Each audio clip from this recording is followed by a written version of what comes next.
All right, ending up World War II, 9/5, Holocaust, and the development of the post-war world. There's your essential question. There's our snapshot on the left-hand side. Our most important topics, conferences here that we're going to talk about are right there in the highlighted yellow. And was there any doubt the Allies were going to win the war? Of course not.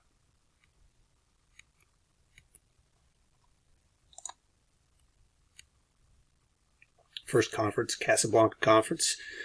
1943, you're going to see a lot of similar discussion points here in some of these meetings. FDR and Churchill get together and they declare that our conditions for the end of the war will be unconditional surrender for all enemies.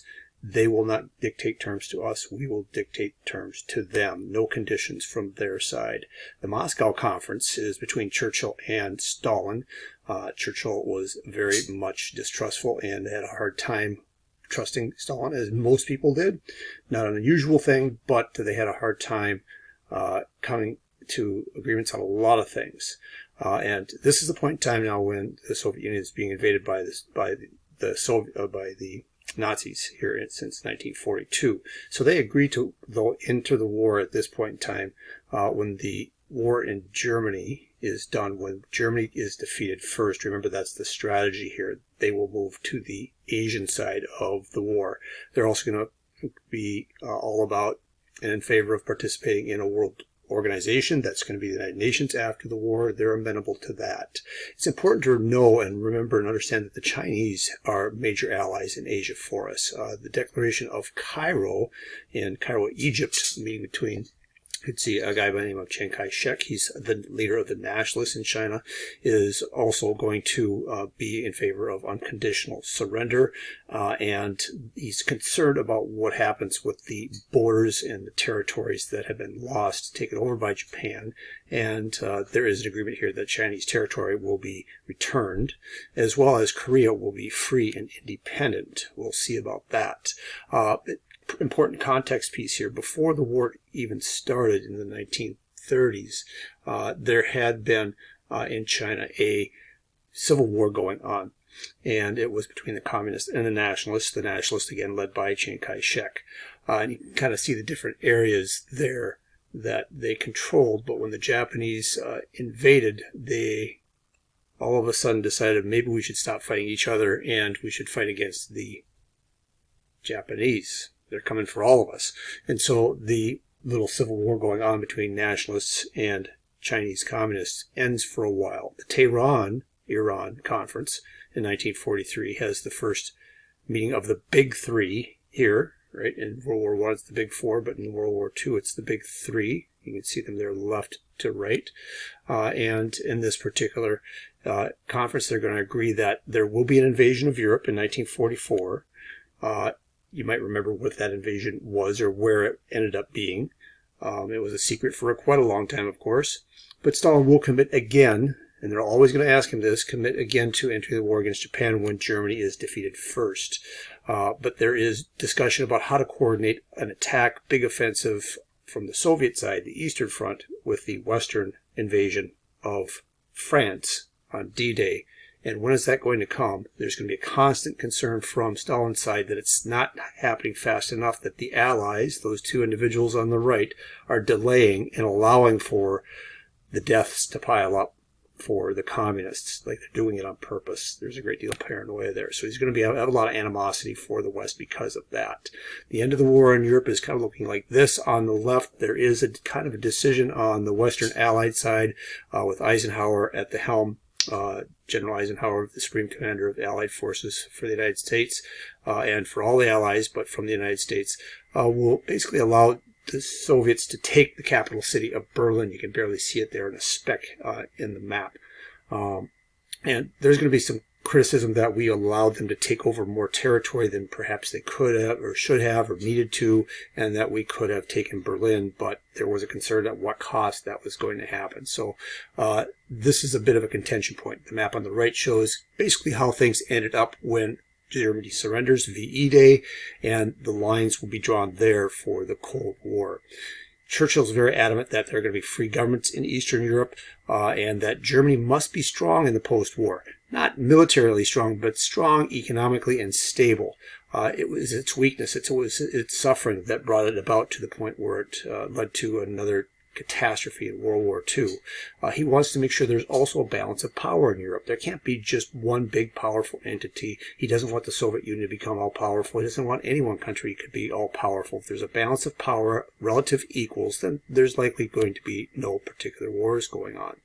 And so him and Winnie there, Churchill, and Joe try to find common ground. They find not a lot. FDR kind of felt that he could be the mediator between the two sides there, and would be able to work for a peace in the post-war time period. The most important of the three are the last two, Yalta being one of them. Yalta is basically kind of a Florida of Russia in the Crimean Peninsula that was recently taken back over by Russia here in the last couple of years.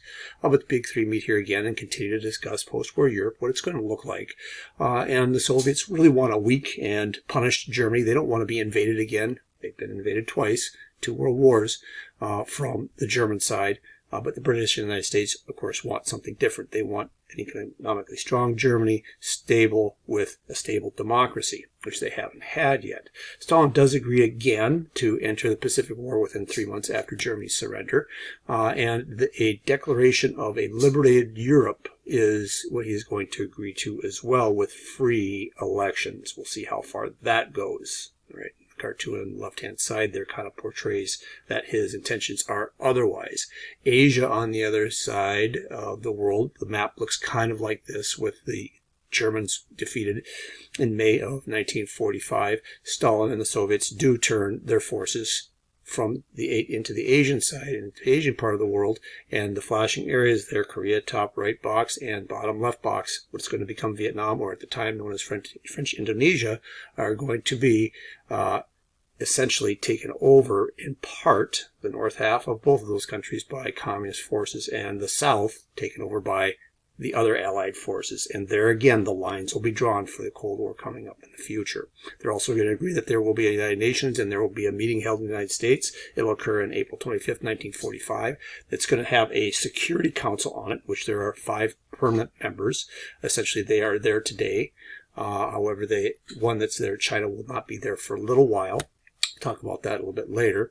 But they are the final vote in all security issues, concerns, actions by the United Nations in the present day scheme of things. Germany is going to be divided into 4 zones in this conference, in this meeting.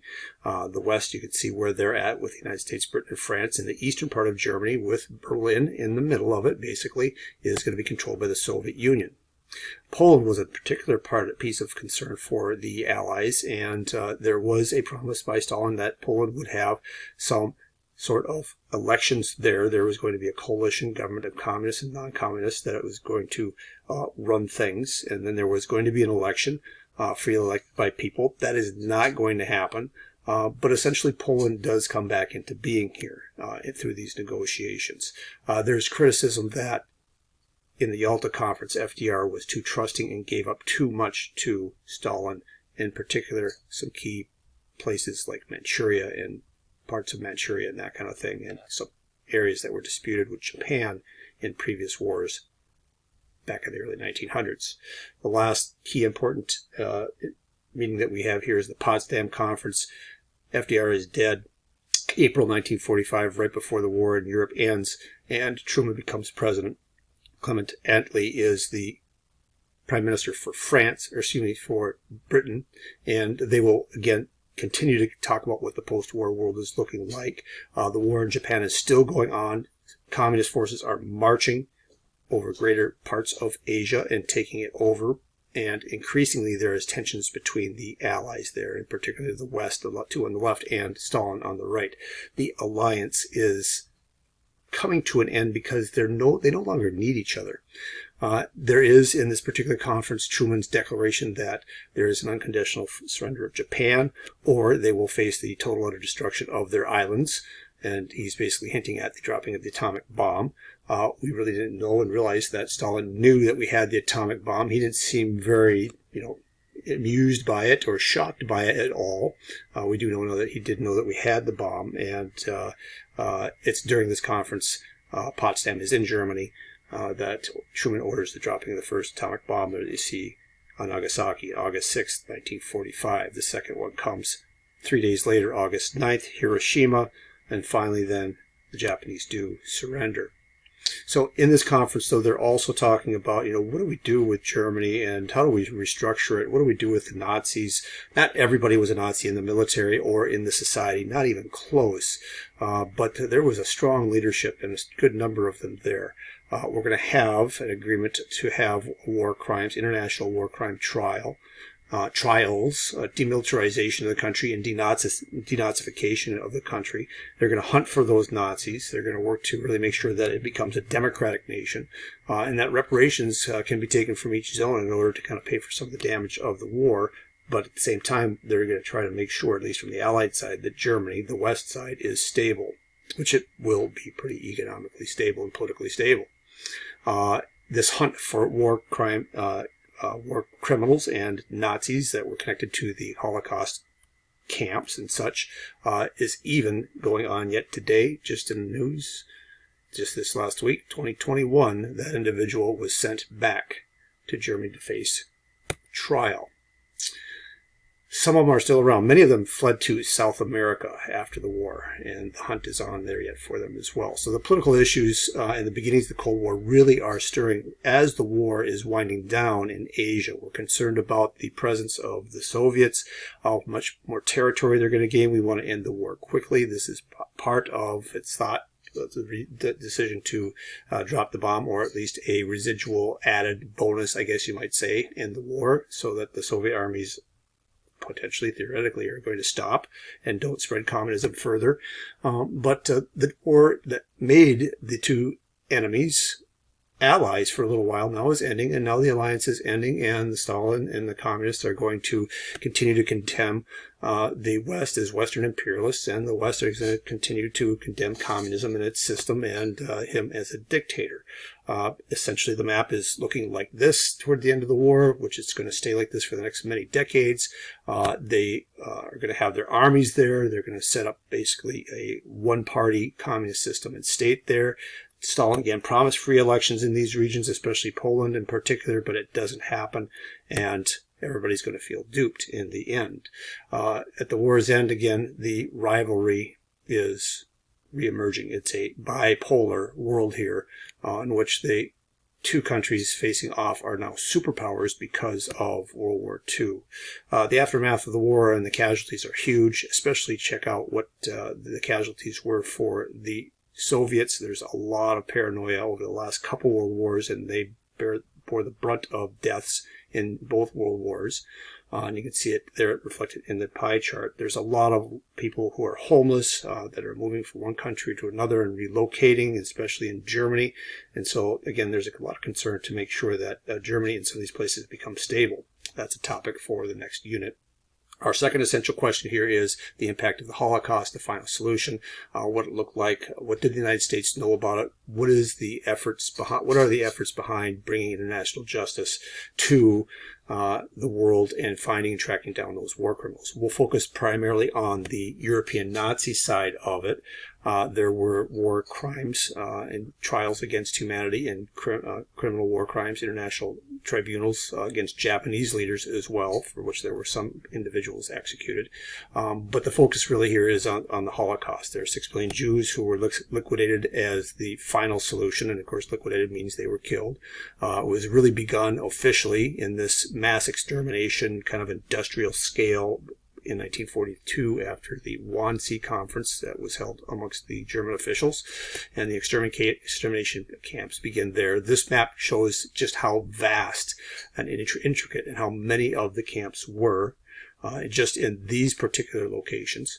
And any of those people on that list were targets for this, of course. In 1941, what did the United States know about it? In 1941, reports were trickling in to the Allies that there were extermination camps coming out. The U.S. State Department confirmed that there were plans, and they knew of plans to murder Jews. And newspapers in that same year were reporting that by that time there were already 2 million who had been killed. And in particular, some of those articles, they were published, but it didn't seem like it generated a lot of government response. We'll talk about that more a little bit later. There was an organization of Palestinians living in the United States who were Palestinian Jews in the United States who were living in the United States and pushing the United States to get Britain to open up Palestine, which was, since the Treaty of Versailles, a colony controlled by Britain, and to basically allow them to flee there. It's the ancient homeland of many of the ancient Israelite and Jewish state kingdoms, and they're pushing for the United States government to do that. Congress did support that kind of a resolution, or did support a resolution to do that. The State Department, which is on the executive side of the branch of government, didn't necessarily go along with that so well for whatever reason, but it's considered that there was some anti-Semitism in there, or there were other concerns about strategy and things of that nature, which we'll get to in the war and how it would affect the war. By 1944, FDR responds to calls to do something. There were protests of this outside the White House and calls to meet with him and things like that. And he finally forms this thing called the War Refugee Board, which is going to be an agency organized to try and rescue and find relief for Nazi victims. And there are thousands who are rescued and smuggled out of Europe under Nazi control. All right, but some will argue and criticize that this is too little too late. There is also a U.S. nativist response behind some of this, and our policy in terms of immigration is at play here a little bit. Recall that in the 1920s, right, in the big forest of context, right, there are laws that are around that are carrying on into the 30s and into the 40s and are kind of reflective of how we see and how we think and how we feel about foreigners, right? And it's very xenophobic. There's a strong Americanism after World War I, the 1920s. The Emergency Quota Act is passed. Only 3% of a cultural group could come in based on that 3% of the number that were in the United States in, I believe, 1910. Then the National Origins Act was passed in 1924, and it reduced it to 2% instead of 3%, and then they went back in time about 20 years to the 1890 census, in which there were fewer numbers living in the United States of undesirable origins, right? Jewish, communist, anarchists, people from Southern and Eastern Europe. Remember, this is what they're targeting primarily, and that is keeping many of them out. But even the quotas that were set were not fulfilled. For Germany, which would be Northern and Western Europe, about 40% of the German immigration quota wasn't filled. And so why was that, right? There were German Jews trying to escape the United States. Why didn't those German Jews get in on those tickets that were still out there to come to the United States to save their lives? There is a particular story and tragedy about a ship that was traveling from Germany in 1939, right before the war started here. It was loaded with German Jews who were trying to escape the country, and they tried to stop in several countries in Europe and to Cuba and to the United States, and they were all denied entry. They ended up having to turn around and go back, and many later died in Nazi camps once the war began. And so these are sad stories. What are some criticisms about the U.S. actions? Could we have done more? Well, some argue, and there were criticisms that the United States could have used its military forces to bomb railways that were feeding all these people into these death camps like Auschwitz and slowed the death and the killing down. The military argued we didn't have the resources. The priority was to end the war and save lives that way. Air support and winning the air war for D-Day was the priority here in all of this and such. The United States and Germany and Soviet Poland and Eastern Europe armed forces would eventually liberate these concentration camps, and American soldiers will see them. A great clip is the Band of Brothers clip, which I'll post on the wiki so you can see it. But the top brass of all the armies from both sides, here Eisenhower and his other top generals see things like funeral pyres, cremation pyres, bodies piled up and basically burned to try and destroy the evidence. soldiers seeing the corpses and the bodies and the remains of things, torture techniques displayed to them and things of that nature, and the condition of those that were still living. It was undeniable, and the Nazis took and kept incredible records, very detailed records about what they were doing, because they believed they were doing humanity a good thing. If you have a museum bucket list, it's essential that you see the United States Holocaust Museum in Washington, D.C., and you will be amazed at what they have there, and it will take you well over a day. The Potsdam Conference, again, also did focus on talking about how to punish war criminals and denazify Germany. What you see there is the blowing up of the swastika at Nuremberg, the great Nuremberg Colosseum, for lack of a better term there, which all the big Nazi parades happen and that kind of thing.